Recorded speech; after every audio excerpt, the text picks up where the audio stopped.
All right, good evening, everyone, and welcome to Green White Checkered TV. Tonight we have the Area 51 TW Motorsports Superspeedway Truck Series here tonight at Talladega. Qualifying just underway here, so drivers going to be putting down their best laps to find out where they're going to kick off tonight. So what we'll do here is we're actually going to start off. We'll kind of also show our point standings going into tonight.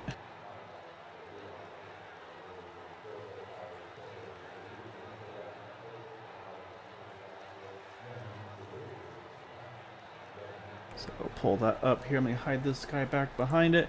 And so you can see right now, going into tonight's race, Sebastian Marin still a commanding lead, 33 points over Gabe Butler. So again, 3 wins and 3 top 5s out of the 4 races. Definitely going to be a good way to get you up in the points. And then in second position, Gabe Butler, Steve Krosek in third, Dean Wilkinson fourth, John Gabbard rounds out our top 5. And then 6th through 10th, you've got Zachary Lima, Jack Walls, Bud Steele, Robert DuPont, and Joe Della Vecchia actually tied for 10th with Randy Miner. So, again, still plenty of racing to go in the season. We have after tonight, we'll have 2 more races, and then it's going to be the top 8 drivers in the points. We'll be doing the chase for those final 4 races. So that's going to be the next job at hand. As you look at Robert DuPont, Joe Della Vecchia, Randy Miner.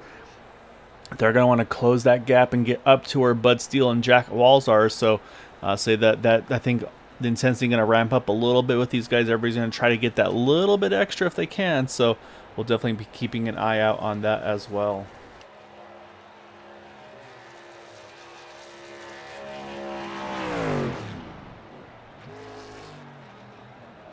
And so again, put up the race info here tonight. So 75 laps, as always, is the race distance. Track temperature is nice and cool, 79 degrees. So I say, don't think that's going to be any issue. I think these trucks are going to handle nice and handy tonight. But again, though, we've seen these trucks have been pretty squirrely.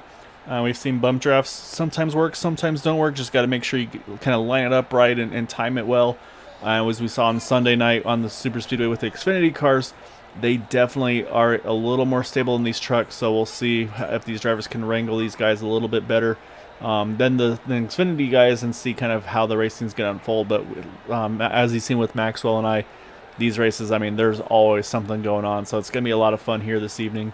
And right now, again, still got about 2 minutes left in qualifying. A handful of drivers have about 12 have made qualifying laps thus far.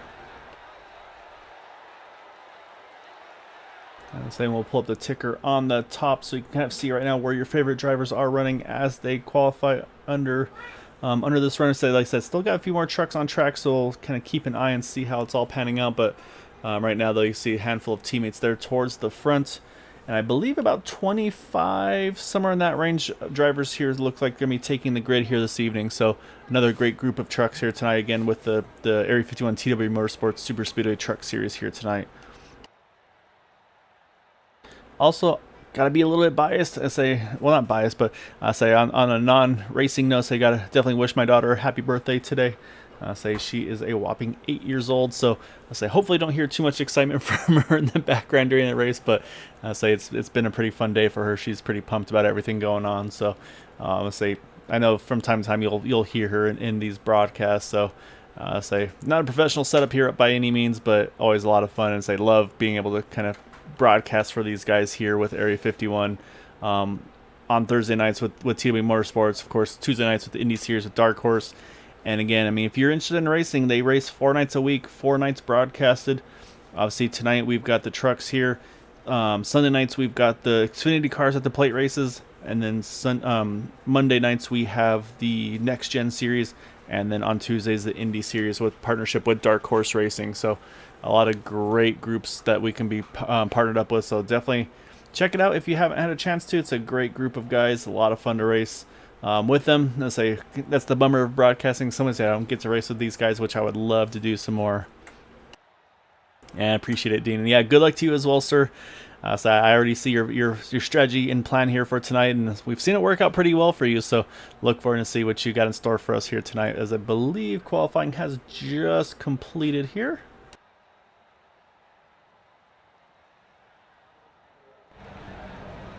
And so we will pull up our starting grid for tonight, and it is going to indeed be Sebastian Marin on pole position there. by 0.03 of a second over Steve Krosek, Zachary Lima in third, Gabe Butler fourth, JD Crow fifth, and 6th through 12th you've got Joe Delavecchia, Eric Laurie, Bud Steele, Robert DuPont, Randy Miner, Michael Spell, and BK Anderson. As we continue on, you got Mark Mastraya, Bob Fitzgerald, John Greenslate, Patrick Groover, Seth Groover, Rob Malone, Robert Rock, David Overstreet, Jim Brooks, Jay Hilliard, James Hickson, and Todd Siebels.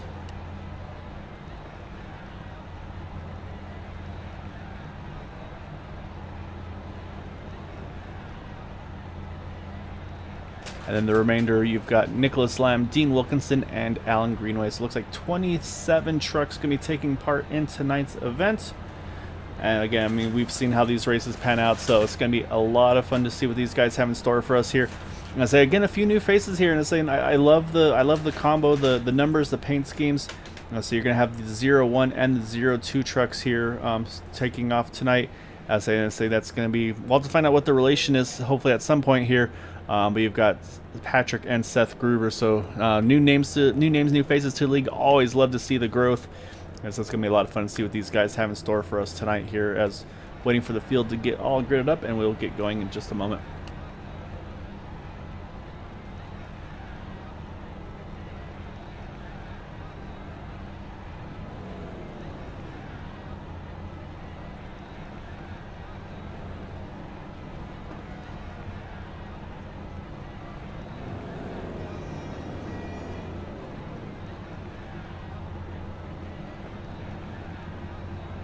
Alright, as you can see, here go the trucks heading off onto the formation lap. And you see right off the bat here, Sebastian Marin heading to the bottom here. And that is a, there you go, twins and brothers. Alright, so now the question is, I'll say, there's no surprise on my side of the family. I say, I obviously get to race occasionally with my brother. He races in the Sunday series. But which of you two are the favorite brother is going to be the question. So I'll say, it might be one you have to ask your parents, which of the two of you are the favorite. No pressure. But yeah, so you see there, though, you saw the 23 Sebastian Marin dropping to the inside there. Say that's a penalty from last week's race. So he's going to start from the rear of the field here tonight. So we'll see, does that affect Sebastian's strategy? Maybe he kind of cruises in the back and tries to just kind of bide his time to work his way up. Or do we see him stay super aggressive and work his way up or not? So it's going to be a lot of fun to see what they've got. So we'll see as the race progresses, but again, 75 laps will be tonight's race distance.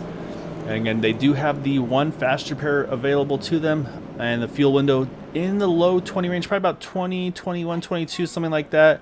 So I would expect to see most likely 3 green flag pit stops, or 3 pit stops potentially under green flag conditions. Of course, yellows always shake that up, so we'll have to wait and see. So again, hopefully everybody's having a wonderful evening. Happy Friday Eve. And happy upcoming Halloween weekend as well. Hopefully everybody's excited about that. I know, again, I'll say on the family side of things, my daughter is completely pumped. She loves Halloween. So I'll say we'll be definitely doing some trick-or-treating on our side on Sunday night. So hopefully you're all enjoying, hopefully you all can enjoy the weekend as well here.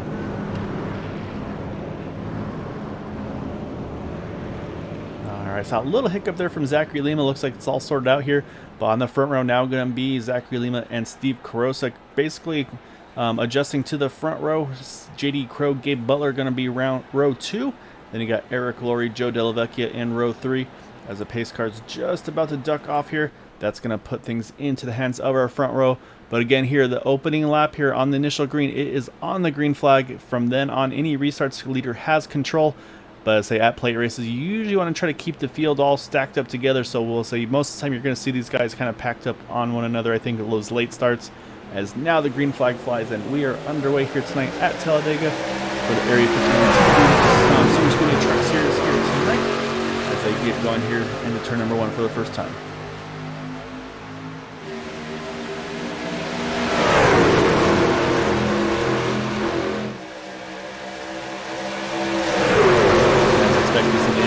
Pretty solid start here, but this is where the outside line really starts to pick up the pace and pick up momentum. And right off the bat, you can see immediately that Steve Krosek able to clear the 95 and get to the inside. And right away there, Zachary Lima going to shove right onto the back bumper of that 49 machine as they hit turn number 3 for the first time.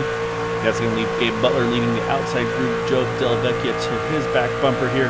But right now that inside line is holding strong, and there right away, there goes JD Crow. He's going to jump to the top, saw the clearing in front of the one. He's going to try to take the move here and see if he can get that push to the front. But right now, I think momentum is going to go to that 49 of Steve Krosek, who will lead lap number 1 by just a nose there as they hit into turn 1.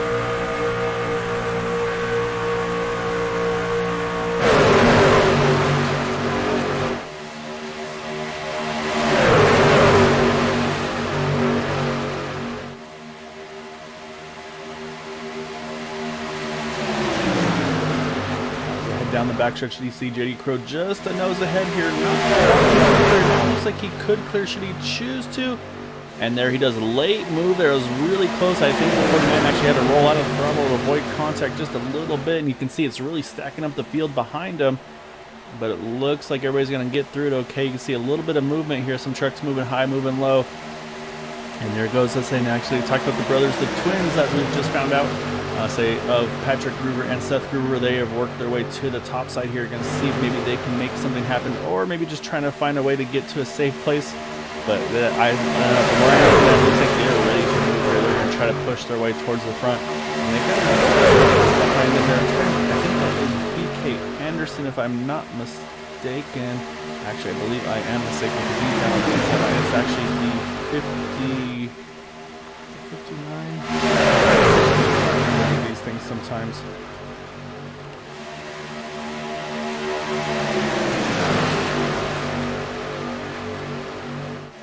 Oh, I'm sorry. No, it's a 32 there. BK Anderson running on the top side. So yeah, now you got 3 trucks, and there's that 23 we talked about with Sebastian Marin. Was he going to cruise? And the answer is no. He's going to try to work his way to the front here. And you see a little bit of a bobble there, but then 95 just touched the apron there. But right now up front, though, it's still at the line. I think Gabe Butler just had a nose ahead. And something we're very accustomed to seeing here at Talladega. We are 3 by 3. Looks like about 4 rows deep here for the top. The top 16 positions right now. So yeah, so these guys wasting no time to get that battle going on, which means you see a little further back again. We're going to see those 2 different strategies. Some guys going to be going aggressive. Some guys going to cruise in the back, just hoping that they miss the wreck if there is a wreck, but. So these guys up front, they never want to back down. They love these battles that they do. So, and they're saying more often than not, they put on some great fights up front, like we were seeing yet again here tonight.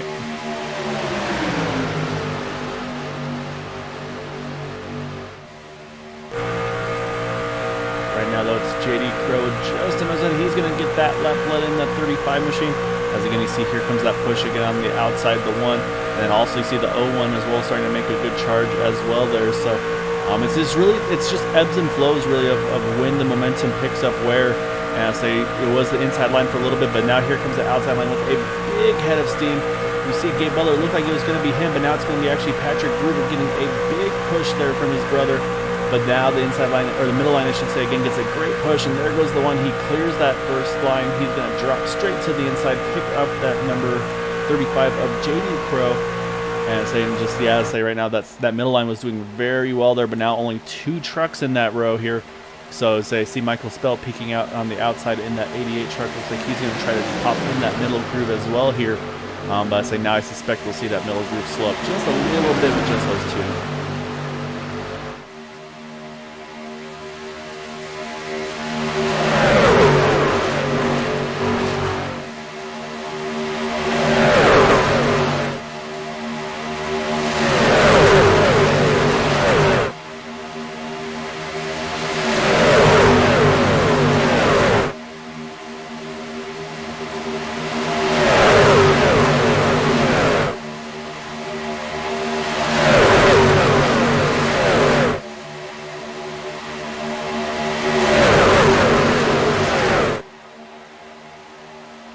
Come back out of turn number 4, about to start lap number 7 here. Again, right now 3 by 3. You can see again just slight nose ahead. It's going to now be that 01 there of Patrick Gruber. Not sure who at the line. It's going to be pretty much a dead heat between the 3 lines there. Couldn't tell who had the advantage there. Say between Gabe and Patrick. It's anybody's guess who led that lap. But again, you can see though just the momentum shift back and forth. It's saying again these trucks, they can't stay locked on for too long. They'll start to overheat. And so that's why you'll see occasional separation. The truck going to be moving left and right a little bit to get that air. And of course, then at some point, if they can clear, that'll let them drop down like right there. As I just talked about Gabe Butler. That's a big break for Steve Krosek. That lets him pull the next off of his truck. And then, of course, I said then he'll be in a better spot if he needs to push a little later on in the run. But right now, though, say there goes. That's going to bring Zachary Lima up top here now to that middle groove. And that's going to allow now Steve Krosek to say he's probably cooled that truck off just a little bit here. Now he can latch onto the back of that 95 to try to make some more time and maybe push that teammate to the front here as well.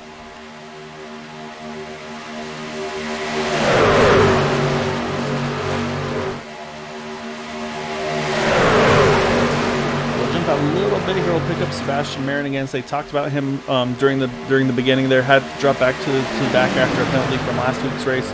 But you can see he's worked his way into the middle lane. He's in this main pack right now. He's trying to work the third line. It just kind of hasn't formed as much as he's probably hoped it to. And so now he's going to drop in behind that 32 of BK Anderson here in that middle groove.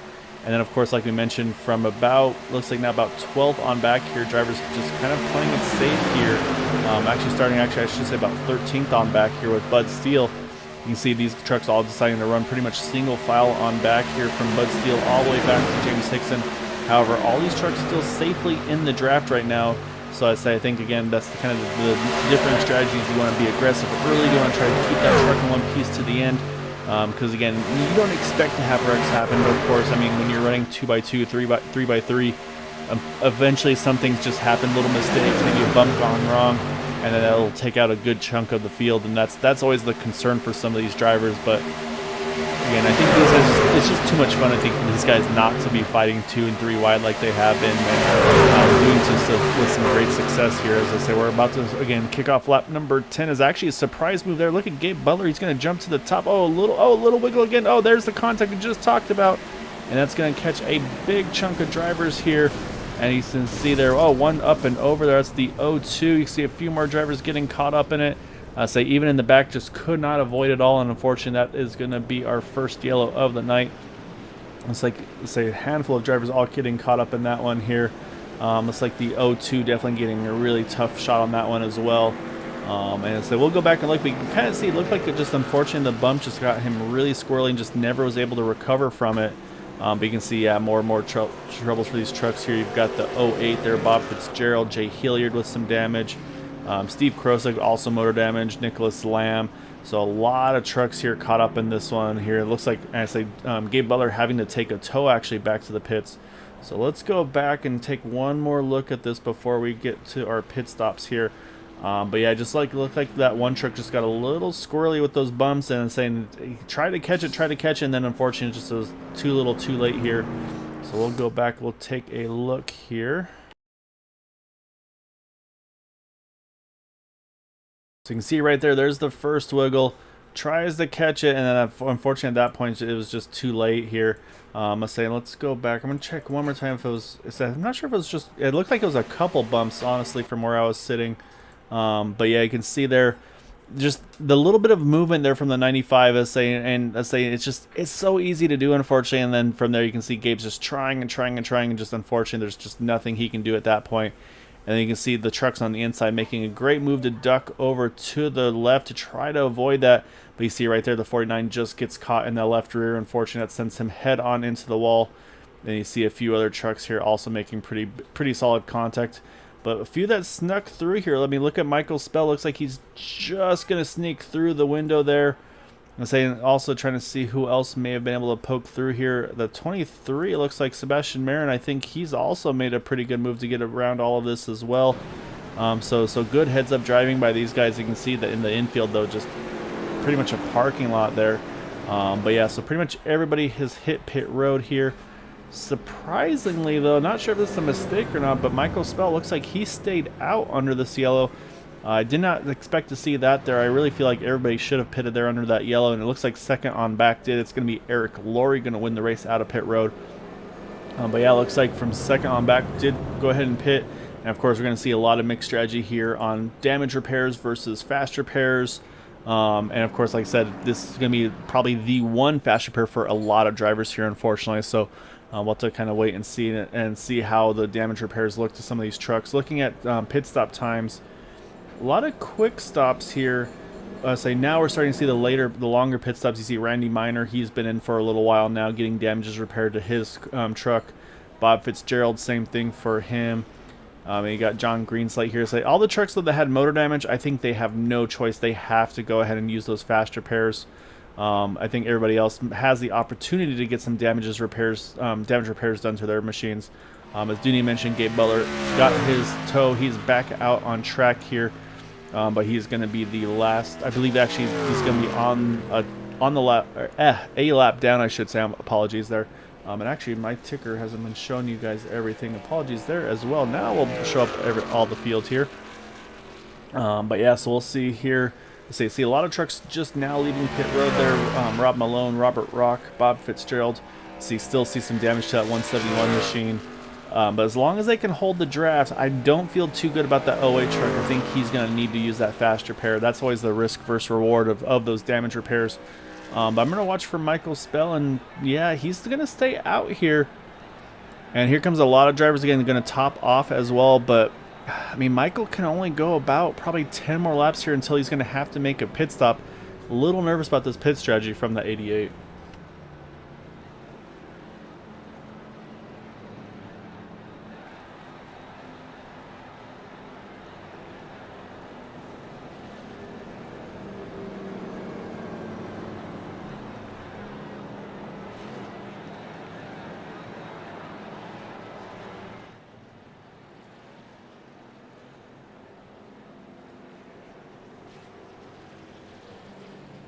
However, with that incident, with the drivers topping off here, this is really going to shake up our running order as well. Obviously, our race leader, Michael Spell, yet to pit. He's now at plus 10 from his starting position. Robert DuPont in second.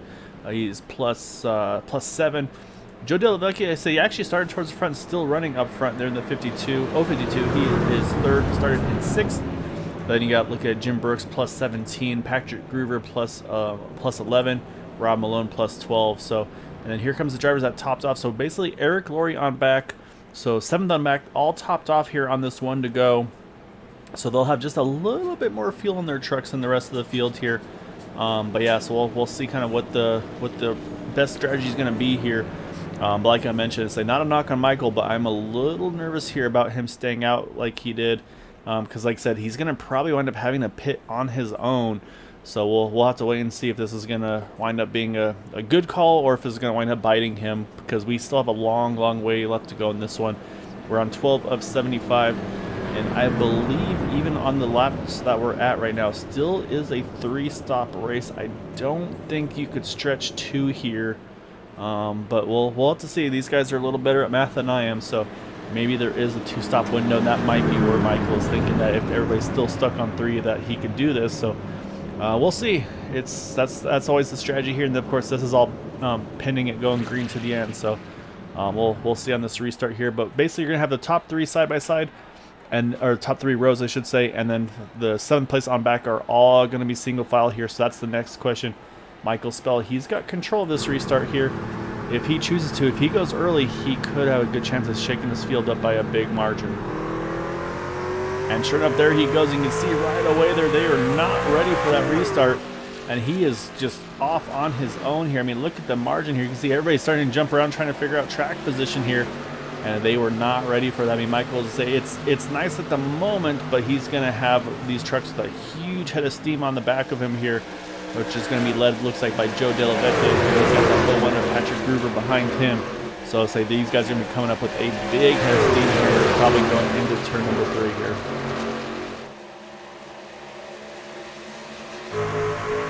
So you just look at you can visually see the distance that's being caught just from that draft alone. So I don't suspect you'll see Joe tucking line. Yeah, there he goes, just like Michael standing still there. And that's going to put that 052 to the point clear as well. But it looks like he's going to get a little bit of help from Robert DuPont. He's going to stay in line there. And actually got a couple trucks jumping into pit road here. Possible pit penalties, maybe passing under pit entry, unfortunately. So that's a huge bummer for those guys for the 01 and the 07. So that's now going to promote JD Crow actually to lead, because he got a great push from the 95 as well. So it's really unfortunate to see. And as you can see, here come the Delco guys. They are lined up together on this outside line. You've got the the 95, you got the 49, you got the 23, all tucked in here nicely. And then Joe Della Vecchia, he's going to join the party there as well. So right now they're going to try to control these top 4 spots and easily able to clear that 35 machine. And I think we'll see them tuck right down to the inside line once they feel comfortable to do so.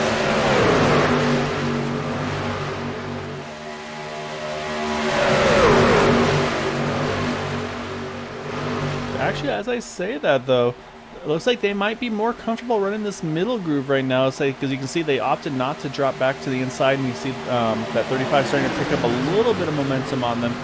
But yeah, I think maybe they feel like that momentum on the top side is worth what they're doing right here. So they're going to stay up on this top side at the moment. Didn't even mention a few drivers just in the pit road. 02, I believe, was also one that just came out of pit road. 01, I should say. So I think actually look right here. I think we're gonna see some teamwork here. They're gonna pick one another up here, just try to minimize that time loss. So that's some great teamwork between these brothers here. Always love to see that kind of stuff, be it teammates or family or whatever it is. So great job by those guys. But yeah, right now we're on 275, so that's still lots of time to go in this one. But right now, let's say we stay 2 by 2 up front here.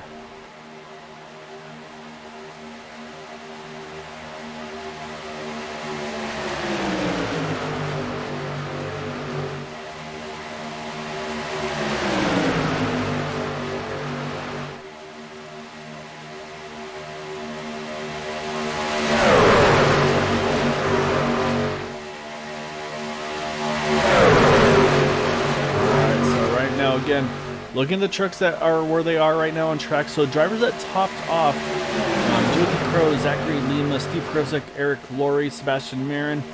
Jim Brooks did not top off in the 70 or in the 51 truck.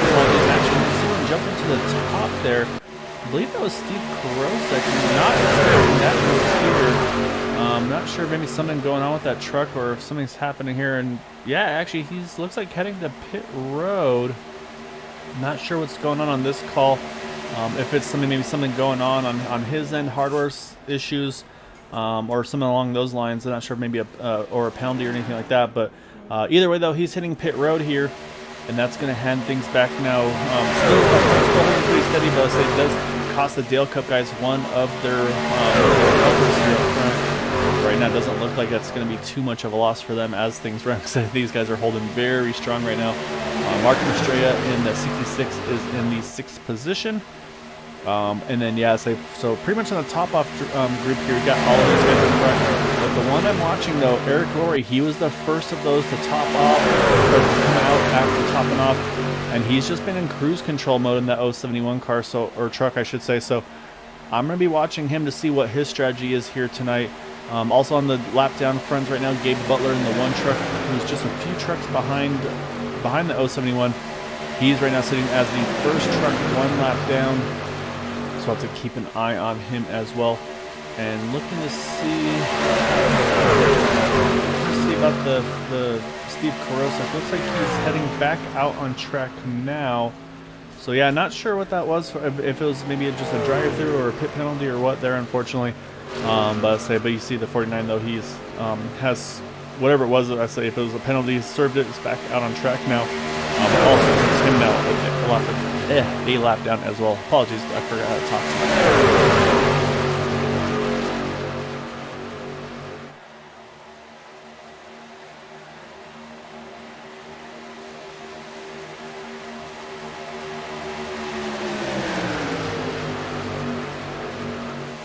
We'll jump around a little bit, try to see if I can find some drivers that we haven't talked too much about here this evening. One of those is James Hickson in that 12 truck. James has been honestly kind of plagued by bad luck this season. I feel like he's been in contention in a lot of these races, just winds up getting caught up in some of these bigger incidents. Right now sitting in that 10th position in that number 12 machine. So hoping, I'm sure that he just can make this thing to the end and just be in contention at the end of these races and see what he can do. Like I said, just the luck has not been with him lately. A little bit behind him, you got the 6 of Bud Steele on the bottom here in that number 6 machine. I think Bud, again, he's kind of one of those strategy drivers. He's got a kind of a game plan. He loves to stick with him. So right now, Bud, I think I like where he's at too. He's got a little bit of a gap in front of him should anything happen. So he's got room to react. and then not really fighting anybody who's outside very closely either. So I think he's in a pretty safe spot there as well. And behind him, you got the 69 of David Overstreet. So right now in the 13th position. And again, I think a lot of these guys after that first track, they're pretty much just in cruise mode here. They know there's a lot of racing left to go. And say of course, some of these guys also probably had to use fast repair, so they might just be in a tough spot. Which is okay. Well, I got to keep my truck clean to the end here. So I think that's where we're probably seeing from a handful of these drivers. Same goes with Randy Minor in that 101 machine. And then a little further back, Todd Singles, you never can count Todd or even Dean Wilkinson. We'll talk about him next. These guys play the long game. I don't know, for those that are maybe a little older that remember, but to me, they're kind of the Dale Jarrett's of the plate racing. They kind of just cruise around in the back, wait for kind of the stuff to happen out in front of them, and then once it's time to really go, then they start to show their aggression, they show their speed. And that's what I'm used to seeing out of that 45 of Todd Singles and as well the 55 of Dean Wilkinson. So would not be surprised to see them in the thick of this thing at the end of this race.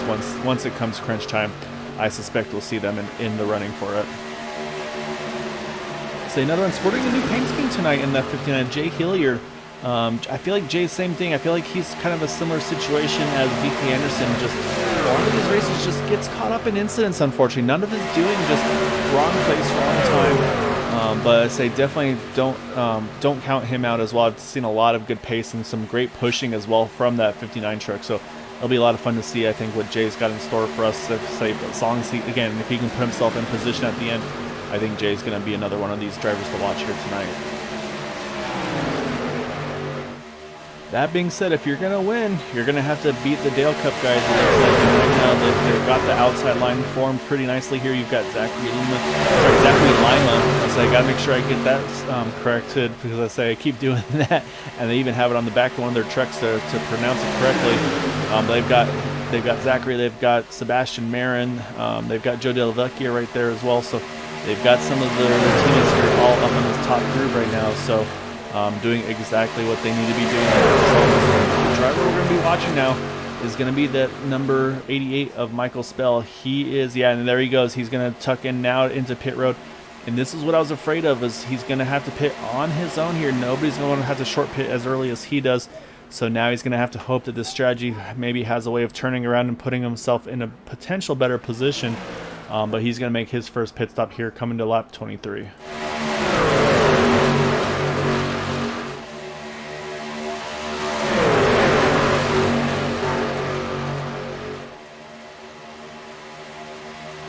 And with that, though, you see there's the Dale Cup guys. They decided now is the time. They're going to drop to that inside line, and now they're going to set the pace up front on the inside line. And you can see behind them, pretty much it's not a lot of drivers running the top right now. As I try to see the first drivers up top, I think it's going to be Mark Mastrella in that 66, and behind him BK Anderson. But right now they just don't have any numbers right here, so I don't suspect we'll see them make a big charge as of yet. So really this race is, at this point in the race, I should say, things have really settled in here. It looks like everybody's just kind of taking a break here, taking a breather, really. I almost reminds you of when you got Dale Jr. leading that outside line in Talladega, where just nobody wants to make a move to get out of that into that line right now. So I think we're kind of seeing that similar concept here tonight with these trucks right now, as we're on lap number 24 of 75. Next time by will be 25, so we're right approaching the 1/3 mark of this race here. You can see there's the 07, unfortunately, of Robert DuPont. He's going to tuck the line here. He's got a little damage, but if he can start picking up some of these guys' drafts in the middle group, that might help him pick up some speed. That way he can merge back in the main draft with these guys. So hopefully here for the 07 Robert DuPont, that'll help his cause out, as he's going to sneak in behind that 101 truck of Randy Minor, but we'll see if he's able to hold on to that draft. Right now, they're still holding pretty much single file, but they are starting to make some ground on that outside line. Mark Mastrella and BK Anderson making some moves. They've gotten to about the 4th position here on the inside road.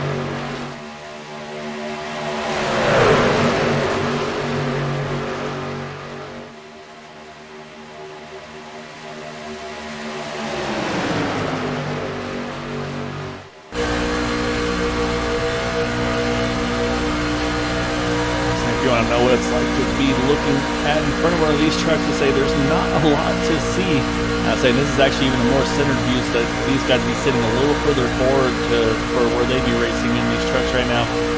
But I mean, that's pretty much what I say. You hope that you got a truck in front of you that's got a sponsor you like or something like that, because you're going to be staring at it for a very long time. So that's what BK Anderson's got in front of his number 32 truck right now, that 66 that Martin Estrella. But yeah, if you're behind somebody that maybe you don't like that sponsor, you're going to be stuck with it for a while, depending on where you are in the draft here. So always little things you don't think about when you're behind the wheel of these trucks here tonight. But right now everybody's holding on pretty nicely here and approaching quickly lap number 26. And again, they last pitted on lap number 10, lap number 11, so probably pit stops in about, I would say, 5-6 more laps. As you can see, they're coming up on that 80 of Michael Stell. And this is the worry I had, just no drafting help. He's going to go straight to the back here. I say now the battle's going to be actually, though, and actually right next to him there, that 88 truck, right in front of him, the one of Gabe Butler. This is the battle for that lucky dog position between those two trucks right here. So we'll see if they maybe put a battle on with one another to try to hold that spot. But right now it's going to be in the hands of that one action.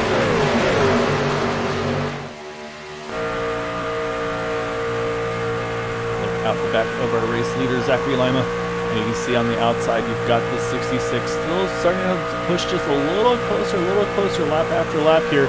I suspect you're going to start to see that inside line start to be maybe just a little more aggressive to protect that draft here. Right now, like I said, I feel like everybody's just kind of in a cruise control mode as things run. But you know, as they start getting closer to the pit stop window, and of course as these pit stops start to unfold, you're going to start to see some more and more aggression for the track position. But here comes that 66 getting great pushes from that 32 truck, and they've gotten side by side with second position of Sebastian Marin.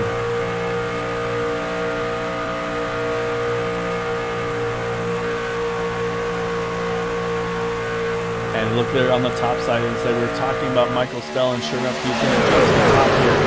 But right now, I think it's in his best interest, because if he can work that top side, if that momentum stays going like it is here, that'll let him stay in front of that one truck of Gabe Butler, just in case a caution comes out anywhere.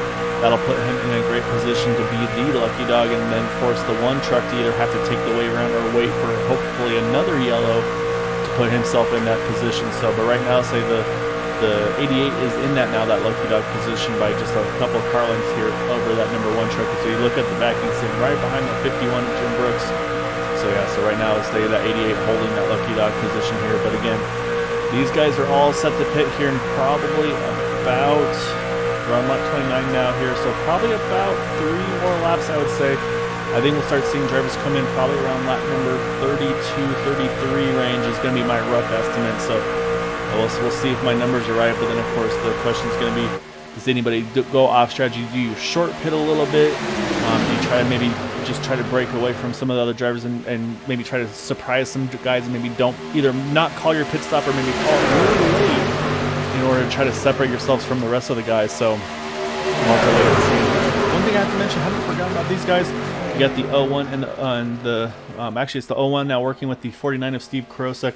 I'll say these guys right now running off the lead lap here in 20th and 21st, but are right now just one lap down as they run here.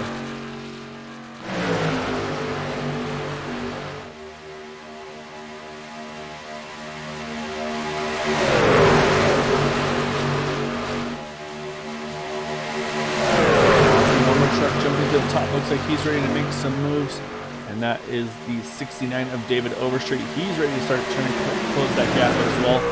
You can see again just the inside line. These guys are saving a ton of fuel in this inside row.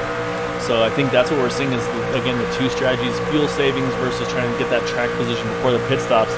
And David Overstreet has decided, I've saved enough here. I'm ready to try to get myself further up the field. And that way, when I make my pit stop, I'll be pitting right at the front end of this group here. So, and I said that's when things are going to start to get a little dicier with these trucks. But right now, like I said, everybody holding pretty steady, just giving themselves a little bit of room all around. Like I said, I think that big wreck there earlier on has really kind of shuffled the field out here. But right now, actually, David has the closest would. I really felt like he'd be able to pull right onto the back of that 80 of Michael Stell. And I'm also watching Todd Siebels. It's like Todd's starting to think about the same thing in that 45 truck. And I think this also might be in anticipation, knowing pit stops are looming here very soon. So I think they're kind of expecting these Dale Cup guys probably to be the first ones to hit pit road here, even with the topping off, because they've been leading this pack for most of the way. Keep an eye and see the forward here. Maybe we see our first set of pit stops here. And sure enough, they are going to go a little further yet still. So, although we do have one dropping off, that's Randy Minor. And I think this is more of a pit stop because of the connection issue there. We've seen the blinking, unfortunately, by Randy. And that's why I think that's why he's coming in by himself. So, it's, again, really respectful, just good sportsmanship, really. I guess is the best way to put that by Randy. You know you want to pit with the group here, but with the connection issue he was having, decided it was in the safest, basically the safest for everybody to avoid any contact in the pits if he just goes in on his own there. So, say hats off to Randy. It's a tough thing to have to swallow, but so he's making that move. And actually, you see Rob Malone here. Something happened to the 47 truck. He was dropping way off here. And it looks like he's going to pull over and just probably pull and take a turn to the pits. Not sure what happened to the 47 here. And actually, that's going to... Oh, no, we got caution out in the back here. Trying to see who it was. Oh, it's the 69 of David Overstreet. That's going to bring out the yellow right before pit stops here. And so that's going to be a break and a curse for some drivers. It looks like some had hit pit road already. BK Anderson. Not sure if he made pit road on time or not. But this will be, like I said, this is right at that pit window. And I believe at the time of the yellow, it may be, we'll have to see if it was between Gabe Butler and Michael Spellman. It looks like Michael's going to be ahead here. But let's go back. Let's try to see what happened under this caution flag here. Because I say we're going to find that 69 truck of David Overstreet. Oh, you can see up in the front. Oh, wait, no, that's the earlier wreck. Oh, I'm way off here. Hold on. I'm sorry, everybody. I promise this isn't the first time I've done this. Oh, we see gets caught in the back there. I'll say we'll pull it back one more time. But it looks like the 6 of Bud Steele just got into the back. But I think it looked like the field is starting to check up just a little bit here in turn number 1 and 2. But you can see, yeah, you can see just the closing distance, and it's just that according effect. Unfortunately, by the time it got there, say the 6 of Bud Steele just wasn't able to kind of slow that gap down. And so a little bit of contact for the 69 there. You see the 6 as well gets a piece. Oh, and then actually a little harder shot there as well. And so that's indeed what brings out the yellow here. So yeah, so it looks like, I feel like that's going to be repairable damage though for Dave. I think he'll get away with that pretty decently here. So we'll jump back live though, because we've got pit stops just underway here. And so yeah, so unfortunately for Gabe Butler, he has no choice. He has to pit here, and that's gonna put Michael Spell back onto the lead lap in the 88 machine. And that was the risk versus reward of trying to stay up front there. So it's gonna pay off for that 88 machine, as here comes the rest of the field. Gonna hit pit road.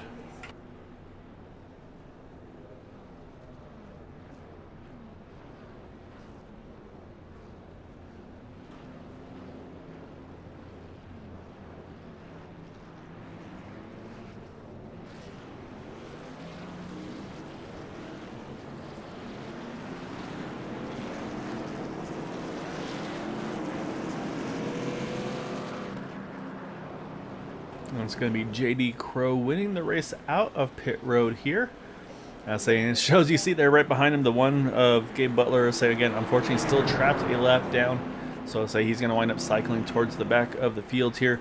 And then it's going to be Zachary Lima, Joe Delavecchia, Sebastian Marin, and Eric Laurie. And so I'll say I'm going to take a quick breather here while we're under yellow, and we'll get things back to go on the 1 to go. So stay tuned here, and we've got plenty of racing left to go on this one.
All right, so if anybody was wondering if this was going to be maybe a fuel window things here, everybody there topped off on that one to go here. So this is going to be a very, very interesting restart because we're literally going to have a single file restart here. So it's going to be Zachary Lima that's going to lead it off here. The one question I had was going to be if the one in Gabe Butler, had he stayed out there, he would have been in front of the leader. I don't know if he would have maybe been eligible for the wave around at that point, where if you're ahead of the leader at the one to go, if it lets you wave by. I would have loved to see if that had played out for him or not, but unfortunately, I say he went ahead and pitted there, took tires as well. But now he's going to be in a bit of a battle because he's going to be battling with, it looks like, the 01 here of Patrick Groover for that Lucky Dog position. Looks like actually those are the only two drivers that are on the lead lap now, or one down, I should say. And do have a lot of retirements, unfortunately, including the 66 of Mark Mastrella, 47 Rob Malone, the 02 of Seth Groover, the 5 of Nicholas Lamb, and the 08 of Bob Fitzgerald, all early retirements. And also looks like John Greenslade still in pit road, but I think he's basically pretty much retired here as a pace car is heading in. And now the question is, if you're this 95 of Zachary Lima, do you work with your teammates here, maybe try to separate from the field, or do you keep the field bunched up here once we get back to green? And right now, looks like he's going to wait a little longer here. And so sure enough, there he goes, just a split second for the green flag. And you see right away Sebastian Marin going to get right onto the rear bumper of that truck. And these guys are going to head off into one. There's pretty much nose to tail here. A little separation, but again, I think they'll be pretty safe.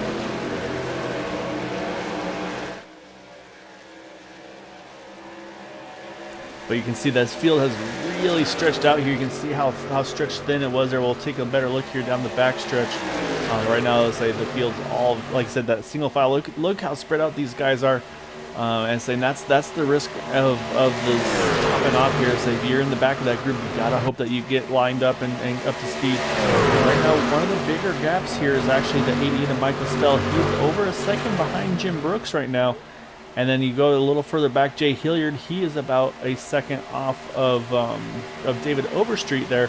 So these are those groups that you've got to really hustle to try to get back up into this mix here. And then, of course, that Lucky Dog battle right now, Gabe Butler, he is right now trying to work the outside line. But if you look on his inside, that 01 truck of Patrick Groover, that is the Lucky Dog battle right now. So let's say we saw Gabe lose it out to the 88 earlier. I don't think you want to have that happen to him once again, but right now it's actually pretty much side by side here down the back between that 1 and the 01.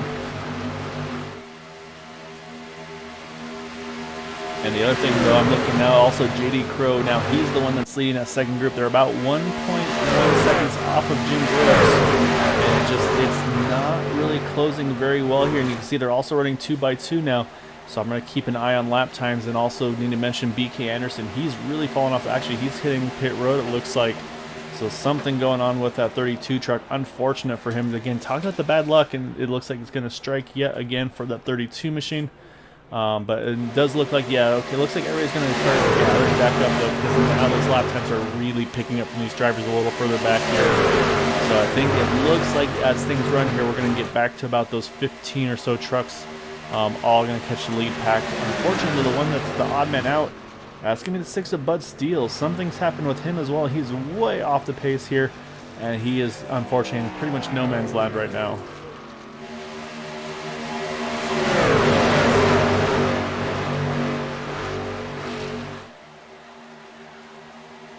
So now, of course, the question is, for some of these trucks here, everybody topped off on that one to go. So say they restarted with 40 to go. So I mean, you split that even, you got 40 and 40. So I mean, I feel like everybody can go 20 laps on fuel. And now the question, of course, also, do you save enough fuel to maybe try to give yourself a little bit of a cushion? Check the finish. So that might be where we see a little bit of fuel savings. Just able to squeeze in front of that 95 truck. But then the 01 there of Patrick Groover, he tried to fit, but didn't have enough room. So now it's going to be the 35 of JD Crow in the lead here with the lap truck, I should say, of Gabe Butler there in second. However, Patrick Groover was able to sneak in there in that fourth slot in between the two Dale Cup trucks. And I think you see right there. I think Zachary Lima said, "Yeah, I'd rather stay lined up here with my teammate, but it's really kind of split them up a little bit." And there comes the 23. He's going to jump up top here. They're trying to get reorganized, but right now, just it's really costing him a lot of track position, a lot of track time. But actually, looking like they might be going for maybe some fuel savings here because they're dropping straight to the back right here. So I think we got an alternate strategy going on with these guys. Oh, and I know exactly what's going on. Look a little further back, fellas. Steve Krosek, he is off on his own right here, and we're going to see some great teamwork if they can get this together here. They're intentionally dropping off the lead pack of this group to pick up their teammate in that 49 truck, and then they're going to try to and then try to see if they can draft their way back to the lead pack here. So they're going to have to gain probably about another 3 or so seconds to get back to that lead pack once this finishes up. But we talked about teamwork. This is a perfect example of it. Again, there's no me with these teams. I mean, they are just in it together. And so yeah, so great teamwork for these guys. We'll see what they can make happen here. Up front though, it's still JD Crow leading the way. Again, I'll watch that interval between the second pack right now.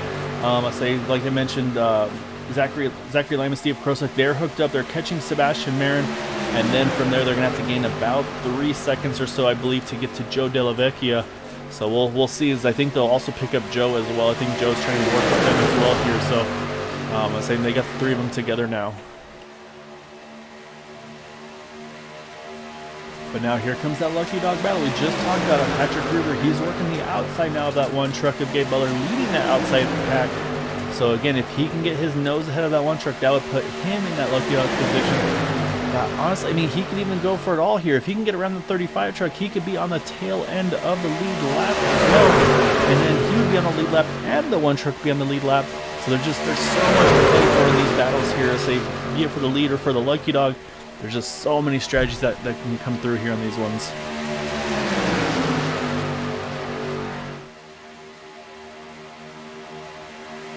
So those Dale Cup guys, they are locked on catching Joe Della Vecchia pretty quickly here. And I think they're just about to... That's going to give those 4 trucks together here. So we'll see what they can do. But however, they are about 5 seconds off of these guys. So we're going to see what kind of lap times they can put together here once they get fully assembled and fully up to speed here. But you can see that outside momentum is kind of fizzled out here, unfortunately. So now it's still the one truck holding that lucky dog position over that number 01. But right now, JD Crow is probably pretty much happy with life here because he looks like he's got a great pusher and looks like a pretty dedicated pusher with that one Gabe Butler.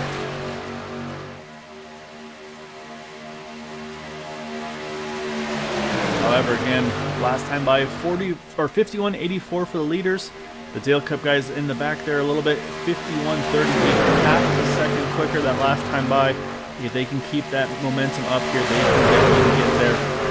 So they just got to keep doing what they're doing here, and we might be able to see those 4 drivers back in this lead pack. So, and again, they can do this over the course of 2 fuel runs potentially. Again, if we get a caution, they're golden. I mean, they're going to get lined right back up into this pack. So just really impressive, just the strategy and the teamwork again. I mean, we've seen it before with the boot knocker groups. We're seeing it yet again with the Dale Cup. There's just so much teamwork, and I'm saying, like I said, they're risking their own races to help a teammate. It's really impressive to see that.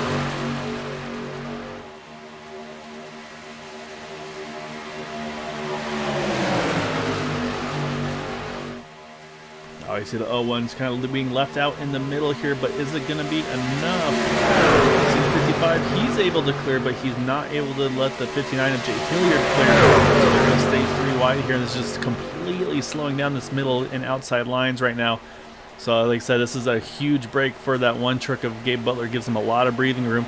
And even better for him is he's got his teammate now behind as well, the 071 of Eric Laurie.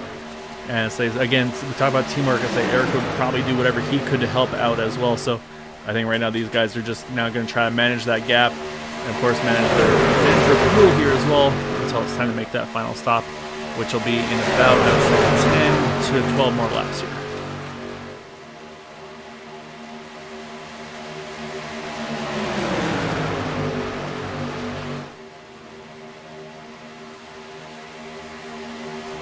And the other thing that's going on here too is we're still not done with this battle. So you can see everybody starting to dice it up. That's going to slow this pack down. That's just going to keep letting those Dale Cup guys catch. Because again, they're about 3 to 4 tenths quicker. And the other thing too is they don't have to be quicker than the leaders, as long as they're quicker than the last car in the lead pack, which right now is James Hickson. Say right now they're about 4.3 seconds off of James, but once they get into that maybe 1 second window or so, then they're going to start making a ton of time. But I mean, just look how separated these guys are. You got the 171, then the 45, then the 12. They're also in danger of falling out of this lead pack, so they can't fall too far behind here. So there's just it's a lot to play for still, and they, like I said, those Dale Cup guys are still making great time here. So it's going to be interesting to see how this is all going to pan out as the race kind of gets to its concluding portion.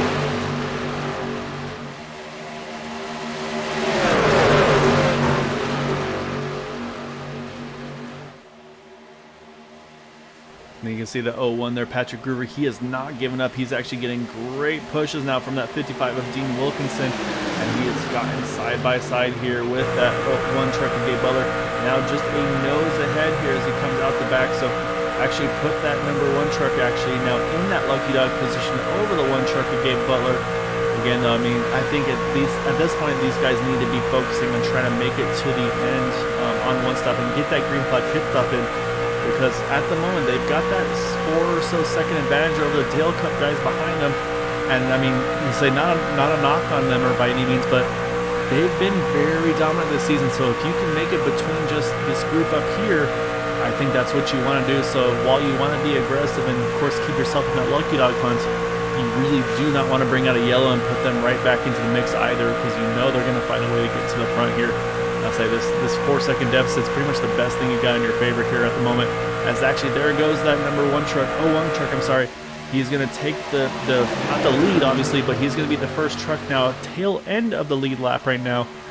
So again, now if a caution came out, he would be already on the lead lap. He would just go straight around the pace car and get right into the pits, and Gabe Butler would be the lucky dog. So we'll see how it's all going to unfold. Still lots of racing to go here.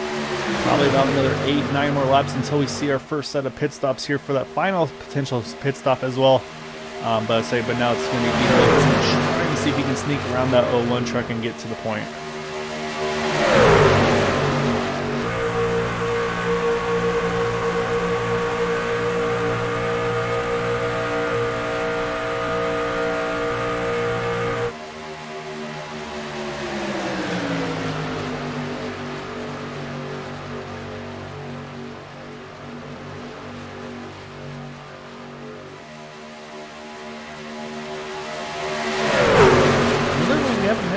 I haven't mentioned, I should say, Michael Spell. Remember, he had that weird pit strategy that put him a lap down. Then he got back in front of that 1 truck of Gabe Butler. He's back on the lead lap here, and he's right behind that 51 of Jim Brooks. And said, as I said, a little bit of contact that 1 going straight to the inside walls. The 35 truck was one of them. Here comes the other one. The 1 truck is who it was. And it looks like they're going to be able to merge, but this is going to cost this group a ton of speed. And when we look at the Dale Cup guys, here they come with a big hit of steam. This might be enough for them to let them catch that draft. Let's go back and see what exactly happened here, because there was definitely something going on there. A little bit of contact. It seemed like that shoved everybody back there. Let me go back and let's try to find it here.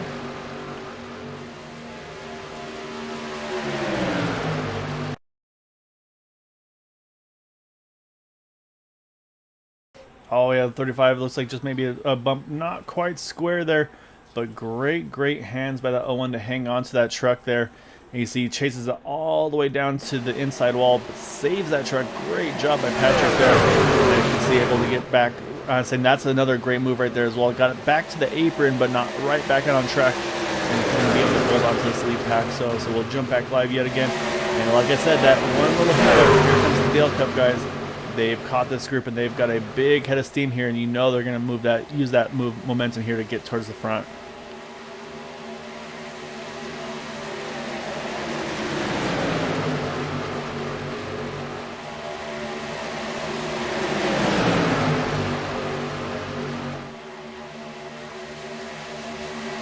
They've already worked with some about the top 5 here. Looks like 4th now in that leading the charge here on the top side.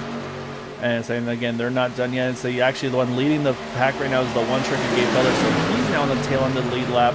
But now let's say the question is, does anybody try to jump up and maybe try to slow the momentum down? The answer is no. It's going to be Sebastian Marin straight to the front there. And like I said, that was the best advantage those guys had, is they had those Dale Cup guys on the ropes. But that one little bobble slowed the whole field up, and they just got, that's all it took for them to get right back into the thick of things, and now they run 1, 2, 3 yet once again.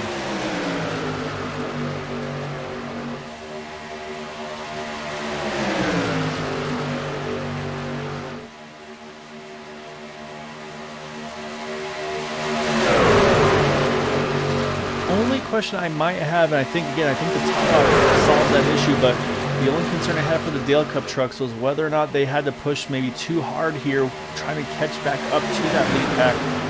Have they burned off any maybe more fuel than usual to be able to make it to the end of one stop? So again, I think the goal here is to go 20 to 23. I think if they can get to 20 to go when they pit, I think they are good to the end. Then it's all about whether or not we get a late yellow, puts us into green-white checkered territory. But if we go regulation distance here, I think at this point all these trucks here, they're good to go to the end. So we'll have to wait and see. It's like they just need to make 3 more laps here on fuel, and then we'll start to see our final pit stops for tonight.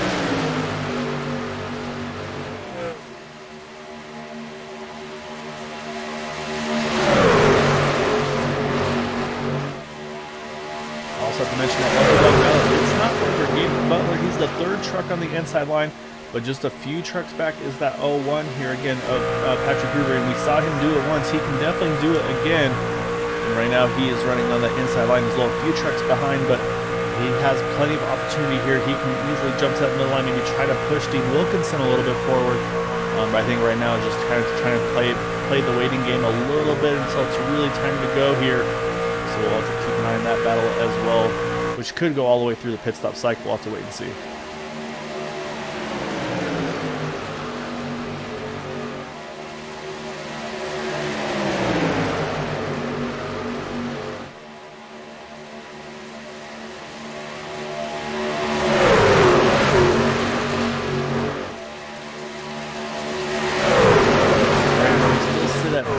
Trucks here on the lead lap in this main lead pack as well. But again, we still got our one crucial pit stop left to go. Scheduled pit stop, I should say. Oh, you see right there, a big wiggle out of the 49 truck. He was getting a great push from the 52, but maybe just wasn't quite square. But actually, this 40 got to be real careful. These guys have to make sure they sneak right around him. What has happened to Steve Karosek here? I think he was leading. There is no yellow. What happened to Steve here, fellas?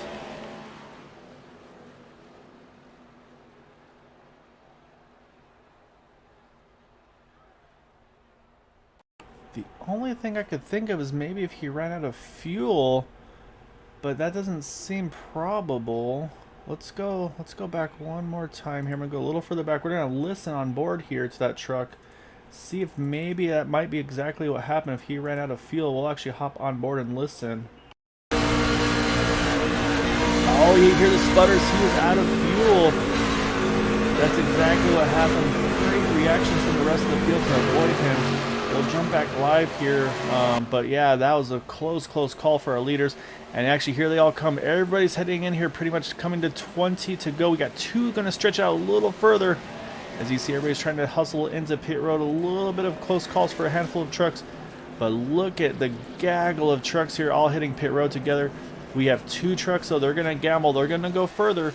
That's going to be Jim Brooks, Eric Laurie. This is where they need to make as much time as possible. Jim's got to be as aggressive as he can on the back bumper of that 071 of Eric Laurie. And they might get lucky here. They could catch on right onto the back of that 49 truck of Steve Karosek. Maybe steal a little bit of draft off of him, pick up a little more pace here. So we'll have to wait and see. But right now, these are the 2 only trucks here that are going to go that 1 extra lap. And we'll see if that maybe be a make or break situation for the 2 of them.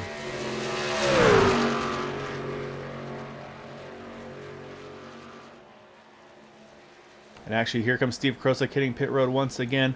That's maybe a speeding penalty. Maybe got in a little bit too hot. Not sure.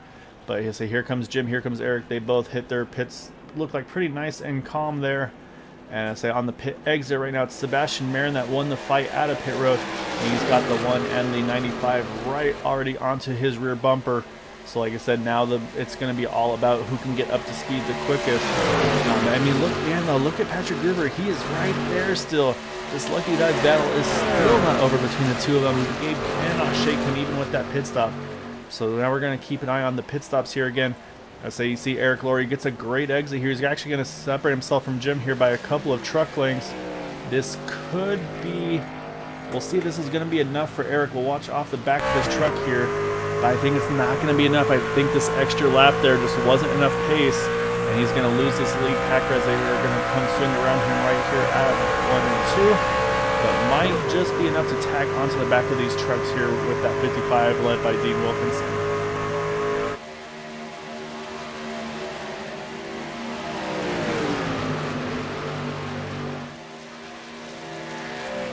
Alright, so that's our final scheduled pit stop for the race here. So now it's up to the drivers here. It's in their hands. And it's going to be all about the lap times because right now job number 1 for Dean Wilkinson. He's got Randy Minor giving him great momentum here as well.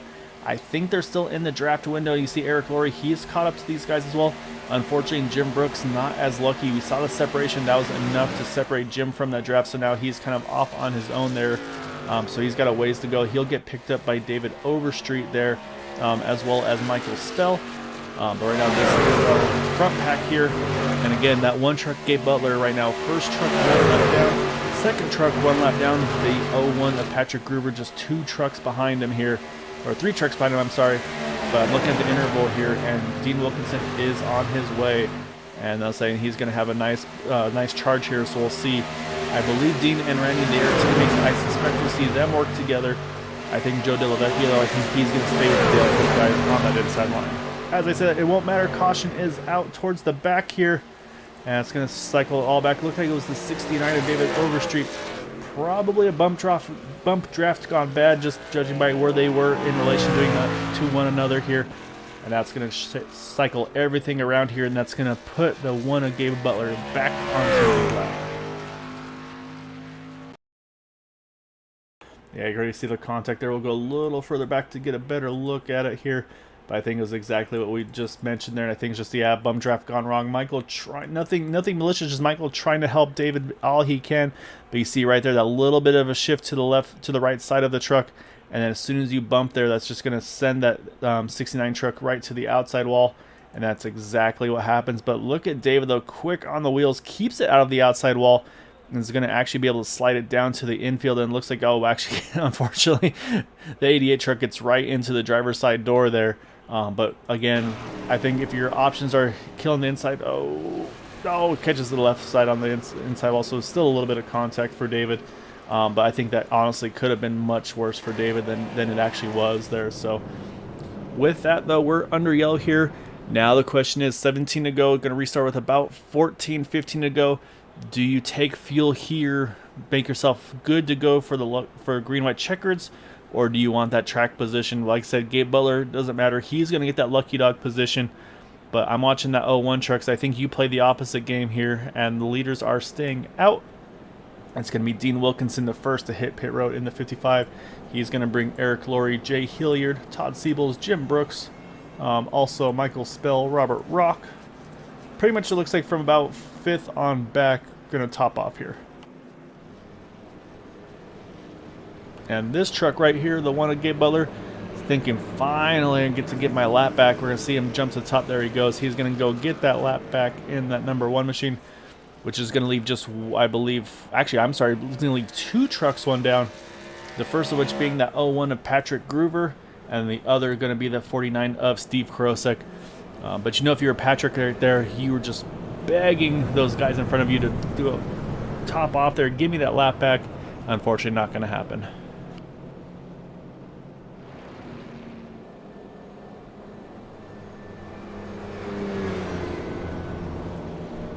Good evening, Mr. Wagner. Hope you are doing well.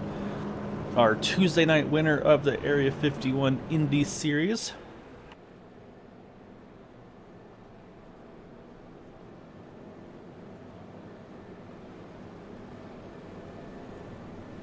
Unfortunately, I'm rolling solo tonight. I think I say Maxwell probably got a honey-do list from his new, well, relatively new wife now. Say it's been a couple of months now, I feel like, but so yeah, taking this one solo here this evening. But say definitely miss Maxwell. He is always a pleasure to have in the booth with me here.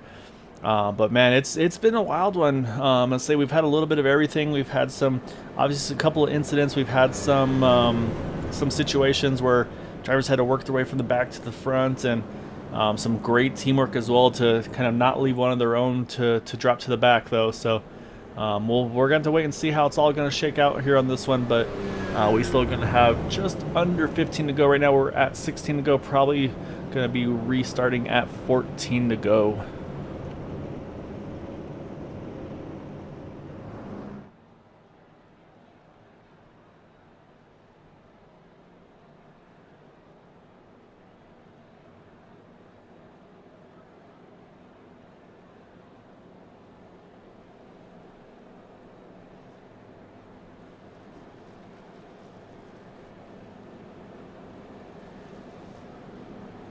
Alright, so drivers from 6th on back all went ahead and pitted there.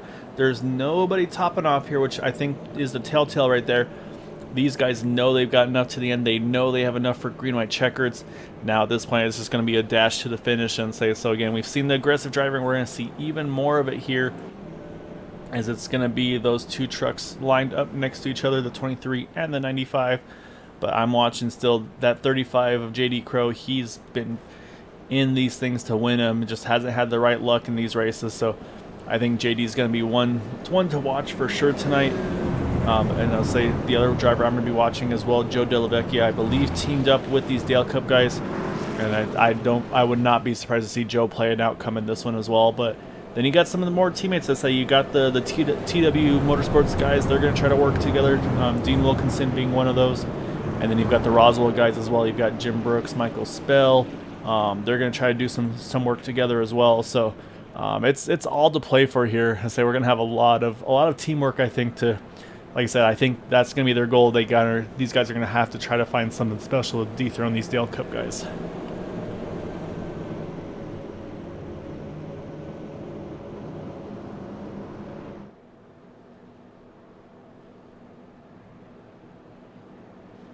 And again, we have not forgotten that one truck, Gabe Butler, finally back on the lead lap. Had to take that tow in the first incident. It's been trapped a lap down since that. Now back in contention here. He's going to restart 15th behind some of the lap trucks here. But it's Talladega. You know you can find your way to the draft to the front when you need to. So we'll keep an eye on him as well. And then again, that Lucky Dog battle. That 01 truck, Patrick Gruber right next to him, Steve Krosick. That could be also a critical one as well, say for these drivers. If they get another yellow, they want to be that first truck to be that one down, to be on the lead lap on the next yellow. So we're going to see what the strategy is here. If you're the 23, the 95, do you time the restart a little bit, try to separate the field just a tiny bit here? Or do you go ahead and wait to the green, keep that field packed up? Because, again, I think you're going to want your teammates with you, but at the same time, you're going to have to try to keep your competition separated as best you can.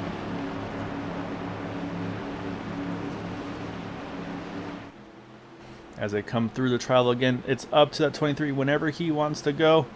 And right now it looks like they're waiting for that green flag at this point. We'll see, maybe jumps a split second early. Nope, we go on green, I'm pretty sure here. And it's going to be that 23. Back to green, 14 to go. And look at that outside line, wasting no time. Straight to the top goes the 49 truck. He's going to try to make something happen. And there goes the 23 picking up his teammate in that 95. That's going to leave Joe Dellavecchia and the 35 together on the inside. But again, I think if Joe gets the opportunity, he's going to want to help his Dale Cup guys. But right now, he's got pinned to the inside here. As here goes Dean Wilkinson. He's going to go to the third group here. Let's talk about it. It wasn't going to take long. Here goes 3 wide again, right away, going into turn number 3.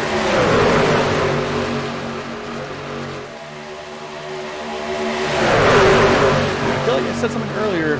Dean Wilkinson, 45 Todd Siebels, just kind of patient. When it's go time, they're ready for it. Here they come. They're working that outside line here, lined up to one another here.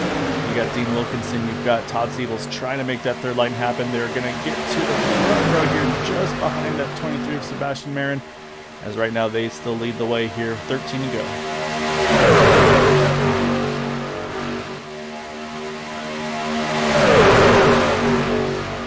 Watching Gabe Butler, he's out of fast pairs on that one truck. He's playing it safe, I feel like, so hey, if there's one more wreck in here, I'm gonna wait. Maybe once it starts getting closer to maybe 4 to go, 3 to go, then it's time to go after it. But right now, I think Gabe just playing it safe, trying to make sure he can avoid that potential incident. So yeah, so we'll see right now. The pack drivers right here, they run 3 by 3 for the last 2 or 3 laps side by side.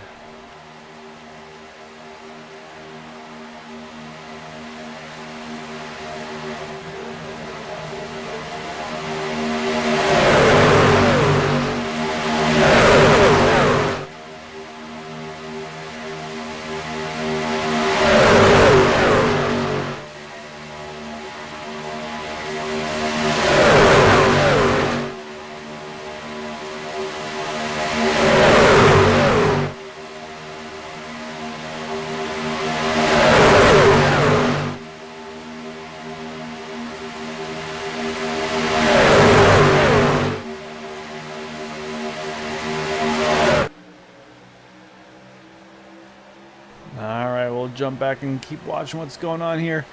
So again, still 3 by 3. You can see a little movement from the middle line, but everybody's staying holding steady here. And say nobody's been able to gain an edge on anybody here right now. They still hold a pretty solid lead. 35 on the inside, 23 just still a nose ahead. And 55 trying to make that outside line, get that momentum all the way through.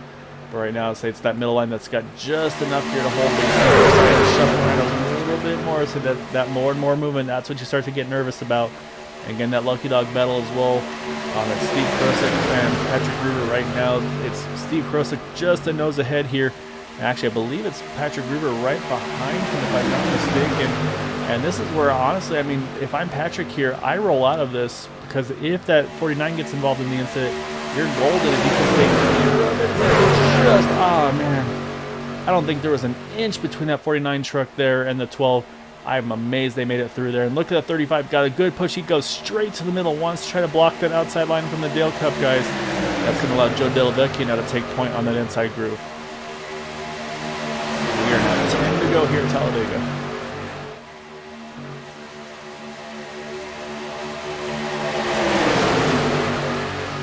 That third line starting to fizzle out just a little bit here, but again, you'll see those ebbs and flows. We'll see that outside line middle form again at some point.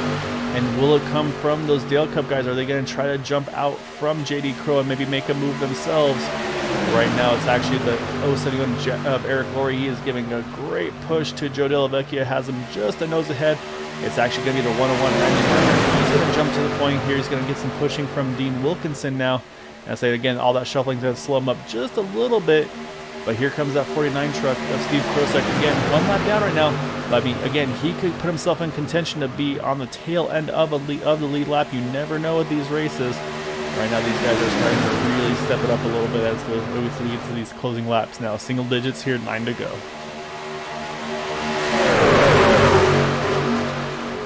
Oh, it doesn't work though for the 49 truck. Pretty much back to 2 by 2. That third line's kind of gone away here, so we'll see that push again at some point. We'll see them work that to the top. But right now, I'll say it's 2 by 2 yet again here. Right now, it's JD Crow just a nose ahead over Joe Delavecchia. I'm watching the second and third rows. I say you've got Eric Laurie here, you've got Michael Spell here in this series. And of course, like I said, you got those Dale Cup guys on the outside. Always tough ones to beat as well. But right now, I'll say it's anybody's guess. As here comes the 01. Now he's going to work to the outside. He's now put himself in that lucky dog position, just ahead of that 49 here of Steve Krosick.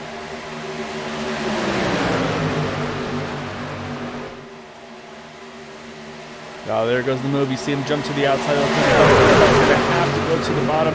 And there he goes. So you can see just a squeeze. He wants to have a chance at this. He goes to the middle.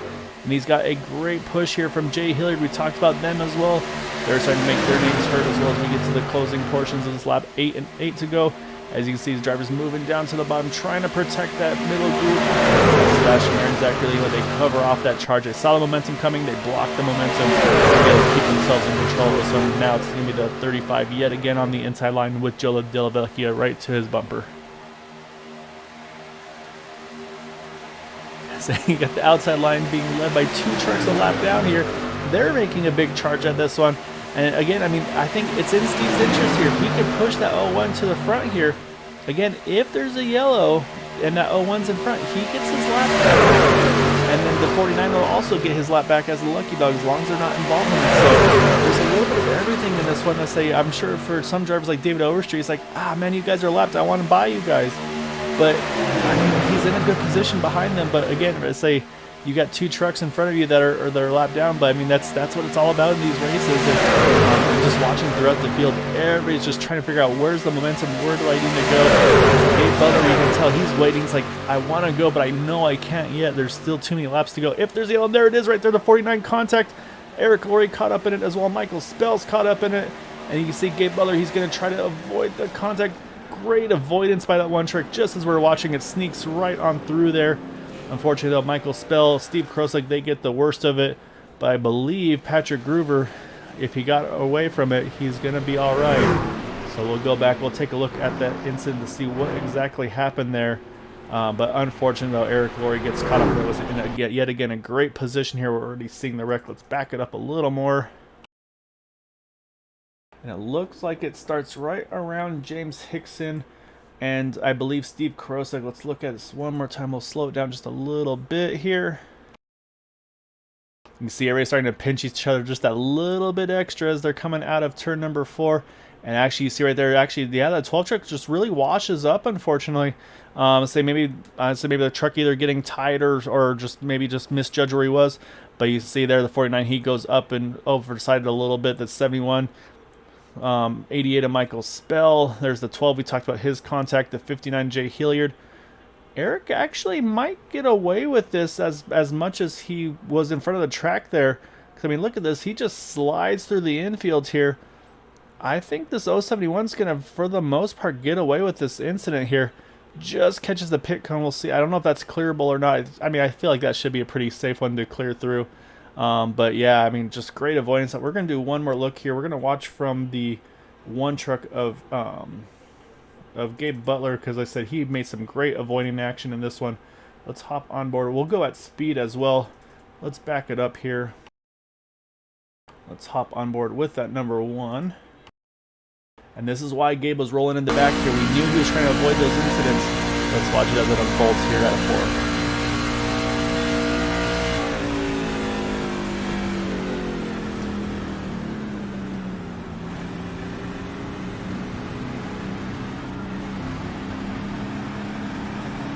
Also, like Jim Brooks had a really close call, but he also makes it through that one. So just great job by all these drivers. I'll say a lot of good wreck avoidance there. We'll jump back live because there is Patrick Gruber. He is waved around the pace truck. He's going to get back onto the lead lap here. And we are under caution. 5 to go. Pretty much nobody pitting there except for those that had some damage to get repaired. So I'm going to step away for just a minute, catch my breath, and let's get things going here with probably an unofficial green light checkered if I'm not mistaken.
All right, lights are off of the pace car.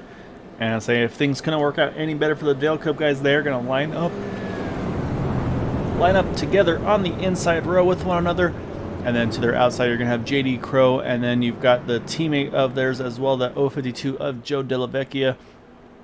So we'll see how it's all going to pan out on this restart here.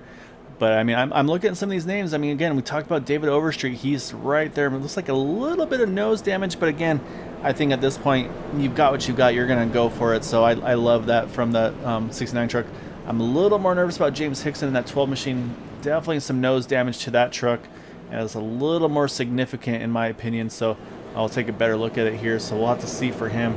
But then again, you look at that outside line too. It's like you got Jim Brooks in the 51. And again, Eric Glory, how did he make it through all that and still be in contention in this race? What a just great save by him to still be in contention on this one. We talked about Dean Wilkinson. You know he's not done. Gabe Butler, he was waiting, and then he was able to avoid that wreck and still be in this one as well, having already used his one faster pair. So we're going to be actually one short of a green-white checkered here. It's going to be a green-white checkered potentially, because we're going to restart this thing with 3 to go. However, if we get a yellow before we get to the white flag lap, at that point we will get into overtime territory. So it's still all to play for here. So again, inside row, you have the Dale Cup guys first and third. Outside row, you've got JD Crow, Joe Del Vecchia. Let's see what these guys do on this restart. Again, they go early here. We'll see if they can maybe line up and get away from him. And yeah, right there you see Joe Del Vecchia gets right into the inside line. I think he's going to try to line up behind those two Dale Cup guys and maybe make life difficult for that 35. The one risk on this though is that it leaves you open to some big momentum from behind. So right now you see the 35 JD Crow, he still holds on to that position, but again, he's got to have some help here. And I think once you see that 35, once he jumps top, I don't think you're going to see the 052 go with him. So as we watch here, you see actually the 69 David Overstreet, he jumps to the inside line. Here goes the 35 as well. You can see the Dale Cup guys, they're going to protect the middle here. And also Joe Della Vecchia, he's staying in the middle groove with him, just like we talked about. But here comes that momentum. JD Crow, he's going to have a little bit here without help. He's going to need a little more help to do so. But look at that outside line. Here goes the 071, the 1, the 55. They're going to go to the third line here as we're going to go 3 wide yet again here. Coming around here, we're going to be at 2 to go. Big push from Eric Glory. He's able to clear, go straight to the bottom. I don't know if that was an intentional move or if that was getting extremely loose from the push from Gabe Butler. But unfortunately for Eric, he's going to go early now straight back to probably about 5th or 6th there. But he is going to pick up a little. Nope, he's not going to pick up help. There goes the 35. He's going to jump to the top once again. That's going to leave now Gabe Butler leading the outside line here. He's got that 55 of Dean Wilkinson with him. The 35 working his way. You see Jim Brooks kind of to the inside, just waiting for somebody to tag onto the back of that 51 truck. Right now, nobody goes though, so it's going to still be Sebastian Marin here leading here as we're at 2 to go. If they can make it through the trial here, we will get to that 1 to go. And now Jim's starting to pick up a little bit of help here from that number 35 of JD Crow. Nope, JD goes to the middle. He's going to leave the 51 out to dry here. And we're going to get that white flag. 1 to go here at Talladega.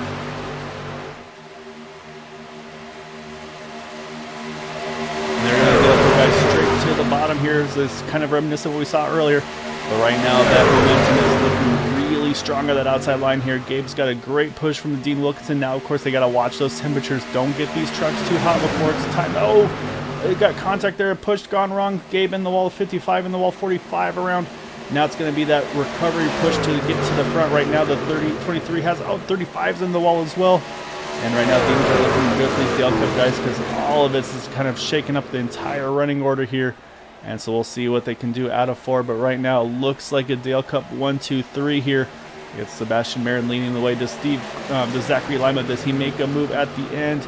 He is going to stay tucked on the back here. It's going to be Sebastian Marin again getting the win. Zachary Lima second, Joe Della Vecchia third. And it's going to be Robert Rock jumping up to 4th, David Overstreet in 5th. That's going to be our top 5. Unfortunately, say that late push, maybe that one push that didn't go quite right there, took out a lot of drivers out for contention there. Let's go back one more time. Let's take another look here to see what exactly happened to that one truck. And you can see he's kind of staggering left a little bit. And yeah, right there you see Dean Wilkinson just unfortunately gets a little off center there. Gabe tries to correct it. That just puts him up into the outside wall. The 52 gets, or sorry, the 55 gets caught up in it as well. And then you see on the inside they're going to start to come back down across the track. And I think also some reactions there. Yeah, you see the 51 gets a little bit of a bump as well from the 071 trying to avoid the wreck. And that also catches up the 45 of Todd Siebels as well. So I say just again, just everybody trying to react to this incident, and everybody's trying to get back out on track. And I think the 052 and the 35 may have made contact entering 3 as well. And then from there, everybody's just running on to try to get to the end. But say there was no catching these leaders up front here tonight. So it's going to be a 1, 2, 3 for the Dale Cup guys here tonight at Talladega.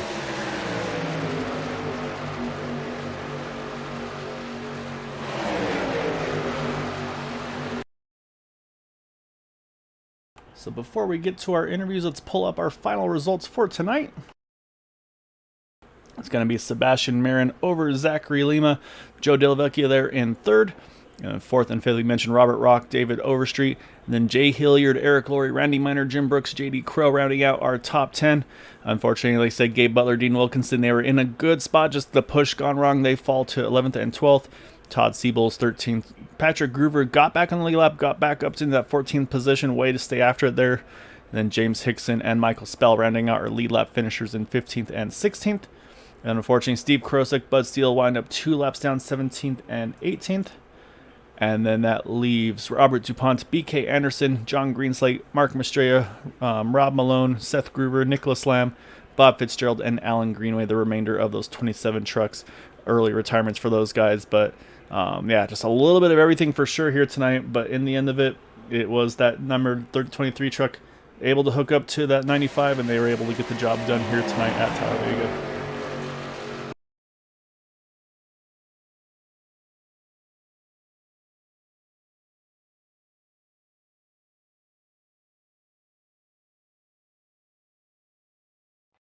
So we're going to kick things off with our third place finisher.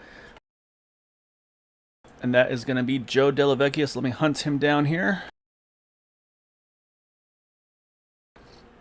Or maybe he disappeared on me already. Looking for him. Yeah. Unless I'm missing somebody. Yeah, unfortunately, I think Joe may have stepped out already. So won't be able to get the third place interview. But I say that's Joe Delavecchia on the 052 Kodak machine. Grab that third place here tonight at Talladega. So I guess with that, we got to jump over to our second place finisher to kick things off right off the bat. And that is going to be the 95 of Zachary Lima. So definitely, let's say for those that watch and for those that are racing, always hang around. Say if you finish top 3, you get to have a chance to chat with me, unfortunately. That's kind of the punishment you get for running these races if you finish well. So with that, though, we're going to pull up our third place finisher. And that is the number 95 of Zachary Lima. And all right, so a couple big things here tonight, obviously. I'll say one of those is the fact that you guys drop back to pick up your teammate there of Steve Krosek, and then we're trying to kind of slowly but surely you're building, and then there's that one little hiccup from that lead pack, and you guys were right back into it and just went straight to the front after that.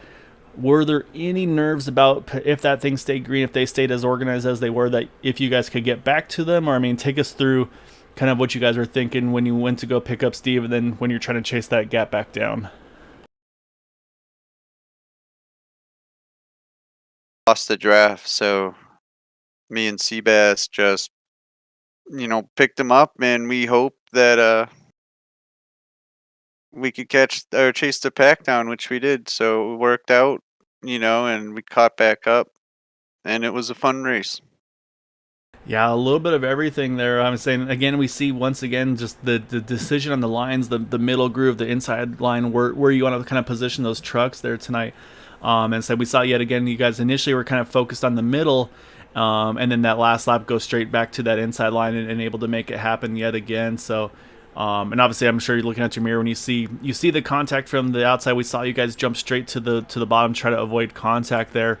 It was definitely a little bit of everything tonight. But you guys are able to keep yourselves in the right spot at the right time when it counts to get that 1, 2, 3 for your team there. So, just awesome job again tonight. It's Definitely want to give you the floor though. Any thanks and shouts you'd like to give for that second place tonight? Yeah, man, we work well together. Uh, I really like my team how it is right now. We're going real smooth. I just want to give a shout out to Dale Cup, you guys broadcasting the race and everyone coming to race. It's a lot of fun to do this every week. Thanks, man. Yeah, you guys put on great shows week after week. It's more often than not you guys are three wide than not. So say yet again though, great teamwork that we like said. I mean the selflessness of you guys to go and pick up a teammate and then work your way back up. It's really fun to see you guys do that week after week. But yeah, so great job tonight, man. It's like great job getting that second place. But so you're gonna have to tell your teammate to stop hogging all these wins and kind of let you be the pusher or pushy, I should say, one of these days, huh? That's all good. It's the team motto. Usually, but hopefully, I don't know. We just work as a team. But Seabass, he's really quick in the pits. He usually comes up in front of me regardless, so he really does earn it. No, it's always fun. Just let's say if you find ways to rib your friends, your teammates, let's say you got to take them though. But yeah, just awesome job tonight though, Zachary, grabbing that second place here tonight. So we're gonna say next time we talk to Joe, tell him to hang out afterwards. To say we wanted to get that third place interview with him as well. So I say hopefully we'll get another one with him here soon. Yes, thank you, sir. I'll see ya. All right, now we're gonna jump over to our race winner, bring that number 23 truck again. Another pole, another win. And you had to start in the back and work your way forward for this one. I say obviously from last week's deal. I say we mentioned that at the beginning. But man, I mean, obviously a great recovery, and then of course the great teamwork as well to kind of try to pick up Steve there to kind of bring yourselves all back together in the front of that one. But the one thing I forgot to ask Zachary about that towards the end of that race, I say we were watching, we see all of a sudden the Ford 9 truck just start to fall off the pace. And then we went back, we looked at it, and he was actually sputtering, ran out of fuel there. How surprised were you guys about that, or did he know he was that tight on the fuel window from where he was on track? Yeah, he was definitely shocked. It's we weren't really paying attention. I think it was mainly because when we pitted for the second time to top off, he stayed out to get a wave around, and that probably wasted maybe another half a gallon, maybe. And he wasn't looking at it because it's usually me that I have and look at the fuel a lot. So he probably wasn't paying attention to it. So yeah, we were surprised he made it to the pits, and then he got a black flag, and then he lost a lap. So I mean, we went back and got him, but it was all for nothing. Yeah, so I'll say I'm sure it felt good though to be able to do that and then work your way back up to the group and have say and then get everybody back at it. I say that's always nice to see the teamwork kind of pan out there. Say unfortunately didn't work in the end for him, but yeah, so like I said though, pretty wild though. Saying I'm sure some pretty big pucker moments for I think it was actually Joe that was behind him if I'm not mistaken. Some pretty quick hands and quick reactions to get through there. The rest of the field as well. But then I say then we got to obviously get to the latter half of the race. Let's say you guys find your way back up in the front, and say you're running the middle, you're running the top, you're running the bottom. I say, and then I say you look in your mirror, and I say we saw your reaction. You kind of as soon as you saw that the one truck get a little bit of that push gone wrong, tries to catch it, and then I say we see you got ducked straight to the apron to make sure you don't get caught up in that. I mean, what was going through your mind when you see that kind of out your door, if you will? And then, of course, then kind of that's going to shake up the momentum of the group behind you. Then, are you worried about maybe that big run from somebody behind you at the end, or what's the mindset there when you see all that happening? Yeah, at the last restart, we wanted to get Joe with us. Joe was working with us, and we knew that if we could get all together, it was going to be a bit easier, because we knew that they were probably going to try and split us, and having that third truck was always going to be beneficial. So once we got him lined up, we moved to the middle. It's kind of the lane where we feel gives us the best shot coming to the checkered. And yeah, when Dean and Gabe were coming around the outside, uh, man, they had a heck of a run. And yeah, I saw him get pushed a bit wide, so I was like, oh, okay, maybe they'll lose the momentum because they'll have to lift. And he didn't. I saw him turn left, but luckily he corrected to the right. Obviously, it was unfortunate for him and the guys behind him, but it kind of made us avoid taking us all three out. And once we were out front, we were a little skeptical. We didn't know who was still running. We couldn't really tell. So yeah, the nerves of someone getting a run was definitely there, but I think we were a little bit safe knowing that us three were going to stick together. So it worked out in the end. Yeah, I say the selflessness of you and your teammates, it definitely goes a long ways. I mean, that's the kind of the nature of these races. So you got to have the teammates around you, or even if it's not a teammate, just drivers that you trust, that you work well with. And I mean, we've been seeing that pretty consistently this season, whether it's you up front or on the Sunday series. I say it seems like it's been Steve a lot more as well. So I say just you get that lead truck and you guys are able to do what you do best there, and able to kind of keep that track position at the end. So just hats off, man. I'd say another win tonight. I'd say you're this regular season. I'd say you're doing really really well to put it as an understatement. So I'd say hopefully that trend continues the rest of the way here for you. But definitely want to give you the floor. Any thanks and shouts you'd like to give for this win tonight? I want to give a shout out to my teammates, of course, Joe, Zach, Steve, for being such great teammates. For you for putting this great broadcast. We love hearing you and how professional you are. And it's always a blast. So it's a pleasure. As I always enjoy what you guys are able to do. So you guys put on great shows. As mentioned to Zachary, as I think you guys are probably running 3 wide more often than not in these races, and that definitely makes things ramp up a little bit. So just hats off again, man. So enjoy this one. Look forward to seeing the rest of the season from you and your teammates here. Thanks, man. Appreciate it. Hope everybody enjoyed the show like always. All right, that is our race winner in that number 23 of Sebastian Marin. I'll say again, I mean, the stats from him to this season are just astounding. I mean, this was race number 5. This is going to be win number 4 for him. Obviously, it's going to be another top 5 as well. I mean, this is tough stuff to be able to compete against when you're running that kind of a level. And again, then we got the teammates behind you as well. It's that impressive, that the selflessness and again, it's not that they choose Sebastian to be the one to get these wins. It's that he's like Zachary mentioned, he's putting himself in those positions, getting those great pit stops, getting out in front of his teammates, and then from there, I say that's where the selflessness of the team comes into play. So it's impressive. I say we saw some great competition trying to kind of knock them down a little bit there, if you will. But unfortunately, just that push gone just a little bit wrong. Otherwise, we may have seen that 1 or the 55 at the line here tonight get in the win. But that's just going to drive these drivers even harder to try to get these wins throughout the season. So hats off to everybody. It was a really exciting race tonight.